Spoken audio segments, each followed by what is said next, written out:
दोस्तों नमस्कार, मैं एडवोकेट संतोष शिंदे अपना यूट्यूब चैनल सेव फैमिली की तरफ से आप सभी को नमस्कार। दोस्तों अपना यूट्यूब चैनल सेव फैमिली आप सब जरूर लाइक, शेयर और सब्सक्राइब करें और बेल आइकॉन जरूर क्लिक करें ताकि इसके आगे भी हम महत्वपूर्ण जो वीडियो बनाएंगे वो आप तक आसानी से पहुंचाएंगे। दोस्तों आज हम बात करेंगे डाउरी प्रोहिबिशन एक्ट यानी दहेज प्रतिबंध कानून।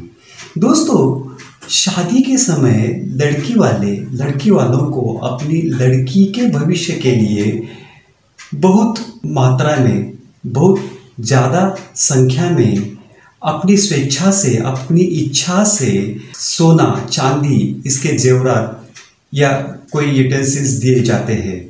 इसके अलावा शादी के बाद भी लड़के वालों को कई जो क्षण रहेंगे या कोई उत्सव रहेंगे उसी समय कई सोना वगैरह दिया जाता है। लेकिन जब शादी के बाद पति पत्नी में कोई छोटी कारणों से झगड़े होते हैं तो उसको नाम दिया जाता है कि लड़के वालों ने हमें दहेज मांगा था, लड़के वालों ने हमें प्लॉट के लिए लाखों रुपए मांगे थे, लड़के वालों ने हमें फ्लैट मांगा था, जगह मांगी थी, शॉप मांगा था, 4 व्हीलर गाड़ी मांगी थी, एम्बेसडर मांगी थी या मर्सिडीज मांगी थी, 2 व्हीलर मांगी थी वगैरह वगैरह। दोस्तों अगर शादी के समय स्वेच्छा से दिया गया जो सोना चांदी या शादी के बाद जो कोई एसेट्स दिए जाते हैं या कोई 2 पहिया गाड़ी, 4 पहिया गाड़ी दी जाती है या कोई शॉप या लैंड दी जाती है तो उसको दहेज नहीं कहेंगे। लेकिन जब केस दायर होता है, एफआईआर लॉन्च होती है तो उसमें दहेज प्रतिबंध कानून के तहत कई एक्ट लग जाते हैं, कई धाराएं लग जाती है। दोस्तों इससे घबराने की ज़रूरत नहीं है। आपको ये ध्यान में रखना है कि अगर दहेज लेना, दहेज मांगना गुनाह है तो दहेज देने वाला दहेज देना भी बड़ा अपराध है।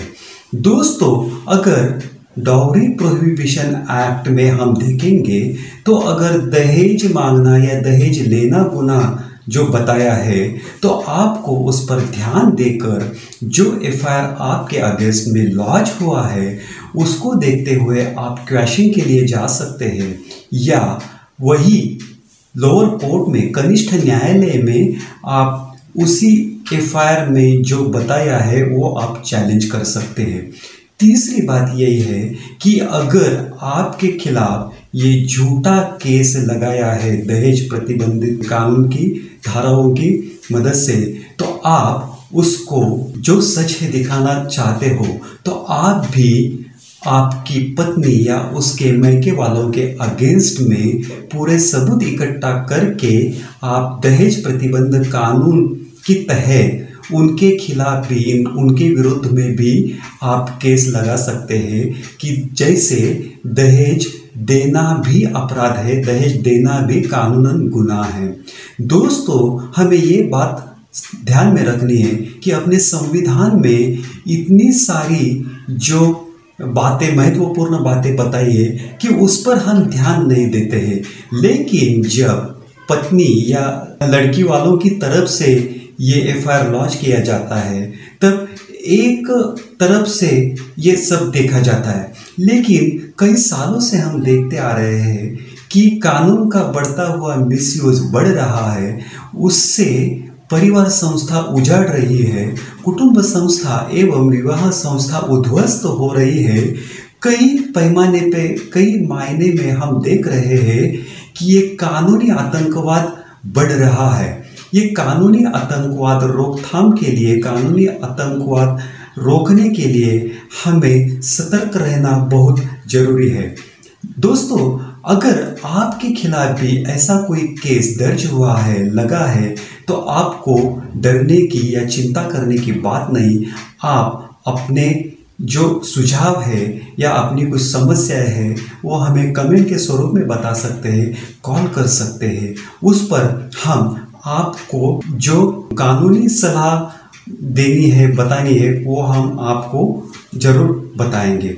दोस्तों, ये दहेज प्रतिबंध कानून या जो डाउरी प्रोहिबिशन एक्ट में जो प्रोविजंस बताई है, तो उसको देखते हुए आपको डरने की ज़रूरत नहीं। आप भी पत्नी के विरुद्ध में आप अपना केस दायर कर सकते हैं, उसके अगेंस्ट भी एफआईआर लॉन्च कर सकते हैं। और अगर उन्होंने ये झूठा केस आपके अगेंस्ट में लगाया है तो उसके सारे सबूत आपको इकट्ठे करने होंगे। वो जो उन्होंने दहेज में दिया था तो वो आपको दिखाना होगा कि उन्होंने वो कहाँ से लाया है, कैसे वो पैसे इकट्ठा करके आपको दिए हैं। और साइमल्टेनियसली आपको भी यही दिखाना है कि आपने दहेज नहीं मांगा था, लड़की वालों ने स्वेच्छा से आपको ये दिया था, आपने वो नहीं मांगा था। दोस्तों, अभी हम इसके आगे भी और महत्वपूर्ण वीडियोस बनाएंगे, उसको सुनेंगे और उसको देखेंगे तो आपको आपके केसेस में या आपके परिजन वालों के फेवर में कैसे कदम उठानी है, कैसी पहल करनी है, वो भी हम आपको इसके आगे की और भी महत्वपूर्ण वीडियोस में बताएंगे। दोस्तों, आप सभी से रिक्वेस्ट है कि ये अपना save family channel, YouTube channel आप जरूर लाइक, शेयर और सब्सक्राइब कीजिए और बेल आइकॉन जरूर क्लिक कीजिए। धन्यवाद।